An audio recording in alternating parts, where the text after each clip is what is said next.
देखिए, मैं ये समझता हूँ कि जैसे कि जो पुराने लोग थे, उनके पास मतलब किसी चीज़ की एक्सप्लेनेशन नहीं होती थी, तो मतलब वो उस चीज़ को किसी सुपरनैचुरल एक्सप्लेनेशन से बदल दिया करते थे। तो वही वही सेम चीज़ हमें हर रिलीजन में तो मिलती है, वही ठीक वही ठीक, सेम चीज़ तो इस्लाम लूजिंग में भी फेथ साहब मिलती है। यानी कि आपका ये दावा है कि आज आपके पास हर चीज का एक्सप्लेनेशन है। उन चीज़ों का एक्सप्लेनेशन ज़रूर है, जिसको उन्होंने सुपरनैचुरल चीज़ से जोड़ा था।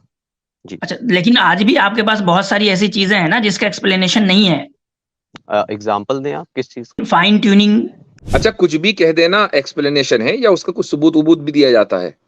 मल्टीवर्स के बारे में तो नहीं, कुछ भी कह मतलब उसका कोई सबूत तो है नहीं, आपने देखा है या किसी ने देखा है मल्टीवर्स? अच्छा, और एक बात नहीं और उस आसिफ भाई, मल्टीवर्स एक में और का मसला उसमें ये है कि अगर आप कोई फिज़िकल एक्सप्लेनेशन दे रहे हैं, फिज़िकल चीज़ की और उसके बावजूद उसको साबित नहीं कर पा रहे हैं, ना उसको दिखा हम्म, पा रहे हैं, ना उसको डिटेक्ट कर पा रहे हैं, ना टेस्ट कर पा रहे हैं, तो ये तो और ज़्यादा खतरनाक है। और हाँ, सुपरनैचुरल ये के तो बारे में डोगमा कम हो से गया जी मुफ्ती साहब, ये ये तो तो डोगमा हो गया। ये डॉगमा है। सुपरनैचुरल जी। के बारे में कम से कम ये दावा तो नहीं है कि वो फिज़िकल है। हमारे साथ हैं लूजिंग फेथ, ये कौन है जी? लूजिंग फेथ साहब, ये क्या ना कैसा नाम है, जी। Losing faith questions. जी, हेलो। मैं मतलब एक बेसिक चीज़ पे डिस्कशन करना चाहता हूँ, अगर आपकी इजाज़त हो। आप क्या हैं आप? जी, मैं रिलीजन को नहीं मानता। मैं मानता हूँ कि रिलीजन जो सारी चीज़ें वो पुराने लोगों ने डेवलप की हैं और वो बिल्कुल ही गलत है। आप वही क्वेश्चन है जो पिछली दफा आए थे आई थिंक, क्या जो ये कह रहे थे जी, कि जी। यानी कि वो हदीस पे आपने पूछा था कि जी, सूरज जो जी। है वो अर्श के नीचे जाता है, सजदा करता है, वही जनाब है क्या आप? जी, जी, जी। मैं वही अच्छा अच्छा। आप पहले मुसलमान थे ना या मुसलमान नहीं थे? कुछ और थे? जी, मैं मुसलमान था, अच्छा, मुसलमान। अच्छा।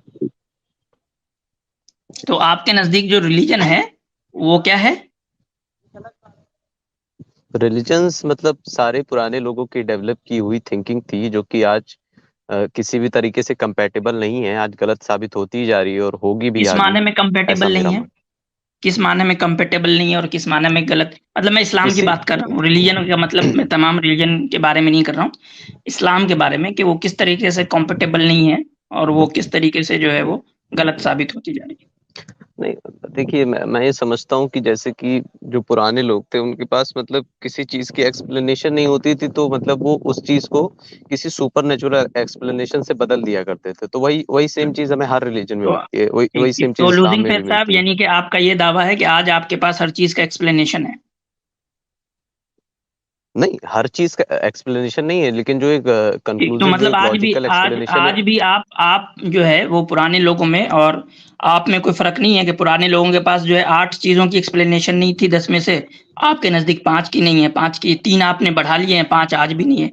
तो एक्सप्लेनेशन नहीं होने की नहीं, कैटेगरी में आज आप भी पुराने ही लोगों की तरह हैं, ठीक है? नहीं, एक्सप्लेनेशन होने की बात मैं नहीं कर रहा, आप सुन लें। एक्सप्लेनेशन जो उन लोग दिया करते थे चीज़ों को, वो मतलब बहुत हट के, क्योंकि नहीं अगर आप कोई नहीं, चीज़ नहीं, मैं फिनोमेना समझ देख गया। रहे हैं। आपका जो बेसिक आर्गुमेंट है रिलीजन के बारे में वो ये है कि पहले लोगों के पास एक्सप्लेनेशन नहीं हुआ करती थी चीज़ों की, तो उन्होंने जो है उसको सुपरनैचुरल फिनोमेना से जोड़ दिया, ठीक है? जी, ये तो मेरा ये आपसे सवाल है कि क्या आपके पास आज सारी चीज़ों की एक्सप्लेनेशन है? जी, बेसिक बेसिक चीज़ों की बात करी जाए तो है, लेकिन सारी चीज़ों की तो तो ऑब्वियसली नहीं आज हो मतलब सकती। आज भी एक्सप्लेनेशन नहीं है, मतलब आप में और उनमें कोई ज़्यादा फ़र्क नहीं है। उनके पास भी एक्सप्लेनेशन नहीं था बहुत चीज़ों का और आपके पास भी बहुत सारी चीज़ों का एक्सप्लेनेशन नहीं है, न ठीक है? ऐसा ही है? नहीं, नहीं, होने ना होने की बात नहीं है, उन लोगों के नहीं, पास होने नहीं होने पे ही तो एक्सप्लेनेशन सारा है ना। आपका मुद्दा शुरू ही होता है नहीं। इस क्लेम के साथ कि उनके पास एक्सप्लेनेशन नहीं था। आपका स्टेटमेंट तो शुरू ही हो रहा है ना। आपका आपका जो बेसिक जो समझें कि मुकद्दमा है वो यही है कि उनके पास एक्सप्लेनेशन नहीं था। तो क्या आपके पास है? हुँ, हुँ। नहीं, जिन चीज़ों का उनके पास एक्सप्लेनेशन उस टाइम पे नहीं था और उन्होंने सुपरनैचुरल तो चीज़ों से जोड़ दिया, बहुत उसका सारी आज हमारे चीज़ों का पास नहीं था उनके उस पास एक्सप्लेनेशन, आपके पास भी तो बहुत सारी चीज़ों का नहीं है ना। हाँ या ना नहीं, बोलें नहीं। फिर हम आगे गुफ्तगू करेंगे। नहीं, उन चीज़ों का एक्सप्लेनेशन ज़रूर है, जिसको उन्होंने सुपरनैचुरल चीज़ से जोड़ा था। जी। अच्छा, लेकिन आज भी आपके पास बहुत सारी ऐसी चीज़ें हैं ना जिसका एक्सप्लेनेशन नहीं है। एग्ज़ाम्पल दें आप किस चीज़ का? Fine fine tuning. हुँ? क्या फाइन ट्यूनिंग फाइन जो है ट्यूनिंग वो क्या? यूनिवर्स में fine fine tuning tuning argument? Exist करती है। नहीं, उसके बहुत सारे साइंटिफिक व्यू में बहुत सारे एक्सप्लेनेशन साइंटिस्ट देते हैं। ऐसा क्यों कह रहे हैं आप एक्सप्लेनेशन नहीं है उसकी? ये फाइन ट्यूनिंग जो है वो यानी कि साइंटिस्ट यही देते हैं कि किसी एलियन ने बना दिया, ये है साइंटिस्ट का जो है वो नहीं नहीं जो सो कॉल्ड ये साइंटिस्ट है ना, उनका ये आर्गुमेंट कि किसी एलियन ने बना दिया, नहीं ये नहीं फाइन ट्यूनिंग किसी एलियन ने कर दिया है। जी, ऐसा नहीं। आप हम्म। मतलब देख सकते हैं, आप इसको अगर थोड़ा ढूंढेंगे उन लोगों की क्या एक्सप्लेनेशन है तो मिल जाएगी। मैंने भी पढ़ा हुआ है, लेकिन मैं उतना क्या उसमें नहीं पढ़ा हूँ एक्सप्लेनेशन है, कि आप ही आपको वो बता दें कि बता क्या सकूं। इसकी क्या साइंटिफिक एक्सप्लेनेशन है कि ये फाइन ट्यूनिंग कहाँ से आ गई है, कैसे आ गई है, क्या एक्सप्लेनेशन है इसका साइंटिफिक? साइंटिफिक एक्सप्लेनेशन में जैसे एक चीज मल्टीवर्स का दिया जाता है कि हाँ तो बहुत सारे मल्टीवर्स, वही मल्टीवर्स, वही तो मतलब कहा ना, एलियन। जब अरे यार भाई, संभावनाएं मैंने तो वही बात की, एलियन एलियन ही तो मल्टीवर्स से आएगा ना, और कहाँ से आएगा? अच्छा, कुछ भी कह देना एक्सप्लेनेशन है या उसका कुछ सबूत वबूत भी दिया जाता है? मल्टीवर्स के बारे में तो नहीं कुछ भी कह, मतलब उसका कोई सबूत तो है नहीं। आपने देखा है या किसी ने देखा है मल्टीवर्स? नहीं, तो उस हिसाब से मल्टीवर्स देखा नहीं, लेकिन वो मतलब आपने कहा एक एक्सप्लेनेशन होना हाइपोथेसिस है चाहिए, ना, तो तो उसमें और एक्सप्लेनेशन तो सुपर नेचुरल में कोई ज्यादा फर्क नहीं हुआ। जैसे आपने सुपर नेचुरल को नहीं देखा, नहीं मानते, हाँ। मल्टीवर्स को भी नहीं देखा, नहीं मानते। जी जी जी, बिल्कुल वही बात है। तो कोई किसकी मर्जी तो सुपर लेकिन आप फिर नेचुरल को सुपर माने, नेचुरल जिसकी की बात, मर्जी फिर आप सुपर नेचुरल पर तो आपको एतराज हो रहा है, और मल्टीवर्स पे कोई एतराज नहीं है। आप कह रहे हैं कि साइंटिस्ट की ये एक्सप्लेनेशन है। नहीं, तो वो ये सुपर कुछ ये नेचुरल कुछ चीज नहीं है ये ना, कुछ वो बायसनेस सी लग रही है मुझको यहाँ पर। नहीं नहीं नहीं नहीं नहीं, वो फिजिकल एस्पेक्ट में ही बात कर रहे हैं। मल्टीवर्स एक फिजिकल एस्पेक्ट है, उसमें कोई थोड़ी ऐसी चीज की बात हो रही है कि जैसे वो देखें, वो अलग बात ही लूजिंग वो सही है, है। लेकिन पे साहब, वो मल्टीवर्स से भी तो एक्सप्लेनेशन नहीं आ रहा ना, फिर पूछा जाएगा उस मल्टीवर्स में कहाँ से फाइन ट्यूनिंग आ गया। अच्छा, और एक बात नहीं, और उस आसिम भाई, मल्टीवर्स एक में और मसला उसमें ये है कि अगर आप कोई फिजिकल एक्सप्लेनेशन दे रहे हैं फिजिकल चीज की, और उसके बावजूद उसको साबित नहीं कर पा रहे हैं, ना उसको दिखा हम्म। पा रहे हैं, ना उसको डिटेक्ट कर पा रहे हैं, ना टेस्ट कर पा रहे हैं, तो ये तो और ज्यादा खतरनाक है। और सुपर हाँ, नेचुरल ये के तो बारे में डोगमा कम हो से, गया जी मुफ्ती साहब, ये ये तो तो डोगमा हो गया। एग्जैक्ट, ये डॉगमा है। सुपर नेचुरल जी के बारे में कम से कम ये दावा तो नहीं है कि वो फिजिकल है। जी, देखिए उसके बारे में मतलब 4-5 एक्सप्लेनेशन है, मैंने बहुत पहले पढ़ा हुआ था। अगर आप अगली दफा इसके बारे में बात करना चाहें तो मैं ज्यादा बेहतर समझूंगा। जी। चलें ठीक है, तो आपका जो ये हम्म, क्लेम था कि बहुत सारी चीजों का नहीं पता था, इसलिए सुपरनेचुरल फिनोमेना के बारे में बात की लोगों ने, नहीं, तो बेसिक आज फिर से है कि क्या आपको बहुत सारी चीजों का पता हो गया, यानी कि बहुत सारी चीजें जो है जो आप कह रहे हैं कि नहीं पता था और इसलिए उन्होंने सुपरनेचुरल कहा, क्या आपको सारी चीजों का पता हो गया? नहीं हुआ? जी, उन चीजों का जरूर पता हो गया जिनको वो सुपर मतलब वो अर्थ पे ही रहते थे, तो अर्थ की ही ज्यादा ये आसमान की चीजें उन सबको देख जी के जी मतलब जी, सुपर मैं समझ नेचुरल। रहा हूँ, लेकिन आप आपने आसमान से आपने जो है वो अर्थ से थोड़ा बाहर की चीजों को देखने लगे, तो आपको और भी चीजें, पहले तो भाई लोगों को 10 चीजें पता थी, उसमें से 8 का पता था, 8 का नहीं पता था, 2 का पता था। आज आपको 100 चीजें पता है, जिसमें आपको 10 पता है, 90 नहीं पता है, तो रेशियो तो और चीजें बढ़ गई हैं। ठीक है, यानी कि आपके जो एक्सप्लोर कर रहे हैं आप, उससे तो और चीजें बढ़ गई है, और डोमेन जो रेशियो है चीजों के एक्सप्लेनेशन का, वो और अब बढ़ गया है कि हमें नहीं पता। तो आप इसको आप अब इस चीज को जो है वो सुपरनेचुरल से क्यों नहीं कनेक्ट कर रहे? पीछे में तो लास्ट में तो लोगों ने नहीं कनेक्ट कर दिया, आप क्यों नहीं कर रहे? जी, देखिए जो पुराने लोग थे उनके पास नॉलेज बहुत कम थी, क्योंकि उनके पास जो नॉलेज थी वो अर्थ से ही, फिनोमेना से रिलेटेड, या फिर कोई अच्छा, चीज और आसमान में आज हो के रही है लोगों के ऐसे। पास नॉलेज बहुत है। नहीं नहीं जी, कंप्लीट कर लेने दीजिए। जैसे आज हम लोग स्पेस में भी मैं जा समझ रहा चुके हैं, हूँ मतलब आपका सारा आर्गुमेंट, मैं समझ रहा हूँ आपका बेसिक क्लेम ये है कि पहले के लोग तो अर्थ पे ही रहते थे, अर्थ से जैसे उन्होंने यूनिवर्स को देखा उस हिसाब से एक्सप्लेन कर दिया, जो चीजें नहीं समझ में आई उसको उन्होंने सुपर नेचुरल कह दिया। सेम क्वेश्चन है कि ठीक है, आज लोगों ने जो है वो अर्थ को छोड़ के बाहर थोड़ा कैमरे वैमरे सैटेलाइट दौड़ा दिए हैं, ठीक है, और बहुत सारे जो है वो मफरूजात कर दिए हैं, बहुत सारी चीजें जो है इजाद कर लिया है। तो इससे क्या ऐसा हुआ है कि तमाम क्वेश्चंस के आंसर मिल गए, या जिनके नहीं मिले हैं उसको आज के लोग सुपरनेचुरल से क्यों नहीं कनेक्ट करते? क्योंकि आपके नजदीक नहीं तो सुपरनेचुरल से इसलिए कनेक्ट कर दिया कि पहले तो पता नहीं था क्वेश्चन, तो आज भी बहुत सारे क्वेश्चन है जिसका पता नहीं है, उसको लोग जो है सुपरनेचुरल से क्यों नहीं कनेक्ट करते?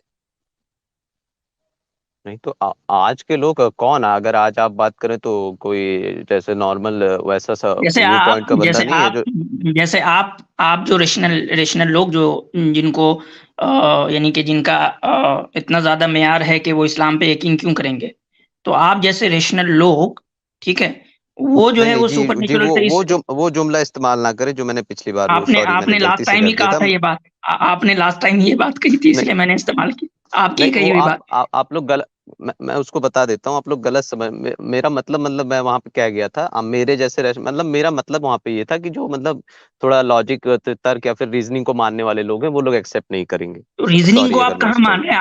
आप रीजनिंग को नहीं मान रहे ना। जी, कैसे? रीजनिंग को तो आप नहीं मान रहे। कैसे बताइए? रीजनिंग बताती है कि एक डिपेंडेंट चीज के लिए एक इंडिपेंडेंट चीज का होना जरूरी है, लेकिन आप नहीं मानते इस बात को। नहीं, आप पॉइंट पे रहें, आप जो सवाल कर रहे थे वो दूसरा नहीं, पॉइंट हो आपने जाएगा कहा ना वो। कि रीजनिंग, हमारे जैसे लोग जो रीजनिंग को मानने वाले हैं, तो ये मैं क्लियर कर दे रहा हूँ कि आपका ये क्लेम गलत है कि आप रीजनिंग को मानने वाले हैं। नहीं, ठीक है, नहीं, ये तो वहाँ गलत दूसरे क्लेम है। अल्फाज में इसको दूसरे अल्फाज में इस तरह रखा जा सकता है कि आपने कहा कि भाई पुराने जो लोग थे वो हर चीज को सुपर नेचुरल उसकी इंटरप्रिटेशन दे देते थे। तो सुपर नेचुरल का जो एग्जिस्टेंस है वो रीजनिंग बेस्ड है या रीजनिंग बेस्ड नहीं है, डॉगमेटिक है? ऑब्वियसली रीजनिंग पे वो खरा नहीं उतरता, वो तो कोई भी कुछ भी बना के चला जाएगा। चलें ठीक है, चेक कर हाँ, लेते हैं ना अब कि आपकी थॉट जो है इसी वो को चेक करें हम। हाँ, आपकी थॉट जो है वो रीजनिंग पे खड़ी उतरती है, या हमारी जो इस्लाम की थॉट है वो रीजनिंग पे खड़ी उतरती है। चेक कर लेते हैं नहीं, इसको। जी देखिए, मैं मतलब मैं अपना पॉइंट लेके आया था, अगर मैं उस पे डिस्कशन कर सकूं तो मुझे ज्यादा देखिए, अच्छा लगेगा। पॉइंट देखिए, पॉइंट अंदर के हैं वो उस वक्त तक डिस्कशन नहीं हो सकते जबकि हमारे बेसिक क्वेश्चंस जो है वो सेट नहीं होंगे। बेसिक क्वेश्चंस के जब आंसर सेट नहीं होंगे तब तक हम पॉइंट पे बात नहीं कर सकते। हम इस पे बात नहीं कर सकते कि इस्लाम में जो है वो मर्द तलाक क्यों देता है, औरत क्यों तलाक नहीं देती। हम नहीं, इस नहीं, पे बात नहीं कर नहीं, सकते। मैं एक एग्जांपल दे रहा हूँ। तो ये हम्म, सारी चीजें जो है वो बेसिक क्वेश्चंस के आंसर सेट करने से होंगे। तो आप बताएं कि आपका ये क्लेम है कि हम जैसे यानी मजहब जो है वो रीजनिंग पे बेस्ड नहीं है, और आप जो है वो रीजनिंग के फॉलोअर है, मानने वाले हैं। तो सिंपल सा क्वेश्चन है कि जब जी, सबको पता है कि हम डिपेंडेंट है, ये पूरी कायनात, ये पूरा यूनिवर्स, जहां तक हमने एक्सप्लोर किया, जहां तक हमने जाना है, साइंस की जितनी भी थ्योरी है यूनिवर्स के बारे में, सब बतलाती है कि साइंस जो है वो जो यूनिवर्स है वो डिपेंडेंट है। तो और रीजनिंग का ये तकाजा है कि हम एक डिपेंडेंट के लिए एक इंडिपेंडेंट को माने, लेकिन आप नहीं मान रहे। नहीं तो वो इंडिपेंडेंट जो है कोई आप वो उस पे लगा देते हैं कि वो गॉड का होना ही हम जरूरी है। नहीं नहीं नहीं नहीं, हम वो इंडिपेंडेंट तो बात नहीं कह रहे हैं। कोई भी आप चीज हो सकती इंडिपेंडेंट है को ना। मानते हैं, आप वो कुछ भी हो सकता है, आप इंडिपेंडेंट को मानते हैं।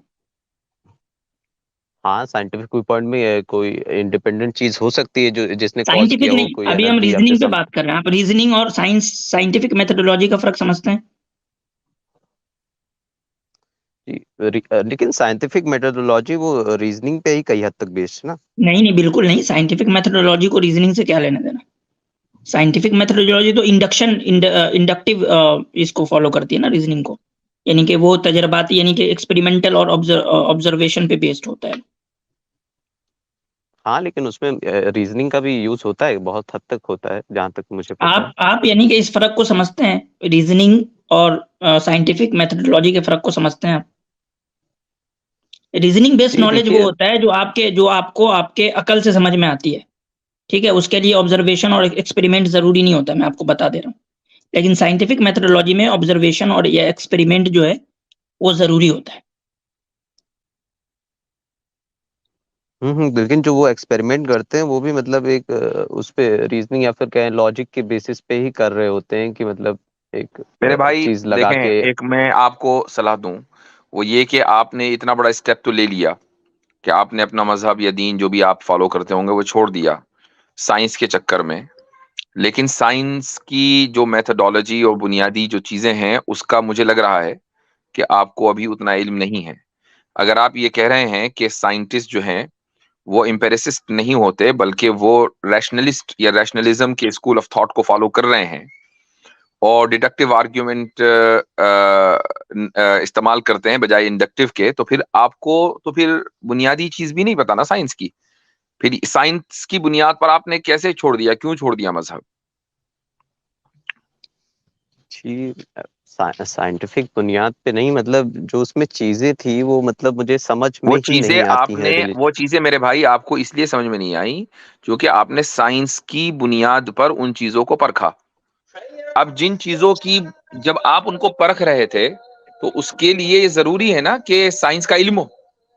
साइंस किस तरीके से काम करती है उसका इल्म है नहीं जो हमें लग रहा है। तो फिर आपका परखना कैसे सही हुआ? ये भी तो हो सकता है कि आपको गलती हुई हो। नहीं जी, ऐसा मुझे तो नहीं लगता ऐसा कुछ गलती हुई है। वो इसलिए कि जब आप साइंस की मेथोडोलॉजी से वाकिफ नहीं है तो ये आप ये कैसे कह सकते हैं कि नहीं मुझसे गलती नहीं हुई, और बात कर रहे हैं साइंस की। मतलब मैं एक कोई आपके ऊपर इसको बुरा मत मानिएगा, अटैक नहीं कर रहा हूँ, एक मुखलिसाना बात कर रहा हूँ चलेगा आपसे। हमारे भाई, चलेगा? चलेगा। जी, आपसे जो है एक बिल्कुल मुखलिसाना दरख्वास्त थी कि इसलिए हम अपने लोगों से, ऐसे लोगों से कहते हैं कि पहले आप अपना ग्राउंड जो है वो चेक करें कि जिस ग्राउंड पे चीज़ों को आप समझने की कोशिश कर रहे हैं, क्या वो खुद मज़बूत है या नहीं है फाउंडेशन। और हरगिज़ जो है वो इस तरह के, इसका मकसद नहीं होता कि हम जो है वो बस हमारा काम ये है कि हम आईना दिखाने का काम कर रहे हैं और कुछ भी नहीं है। और हम उम्मीद करते हैं कि आप खुद इसको जो है वो सही से लेंगे और आप अपने इस डिसीज़न को फिर से रिव्यू करेंगे और चेक करेंगे कि मैंने जिन बुनियादों पे ये डिसीज़न लिया है कि क्या वो सही है या नहीं। ठीक है?